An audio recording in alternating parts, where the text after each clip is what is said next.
ફુલસર પ્રધાનમંત્રી આવાસ યોજનામાં બીએમસી કર્મચારીઓ સાથે મારામારીનો વિડિયો વાયરલ.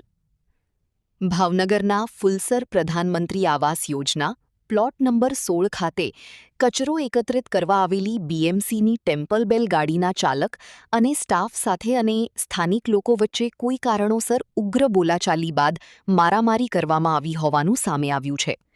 ઘટનાનો વિડિયો સોશિયલ મીડિયામાં વાયરલ થતાં શહેરમાં ચર્ચા જાગી છે, જેથી પોલીસ દ્વારા વિડિયો અને હકીકતોના આધારે તપાસ હાથ ધરવામાં આવે તેવી શક્યતા વ્યક્ત કરવામાં આવી રહી છે.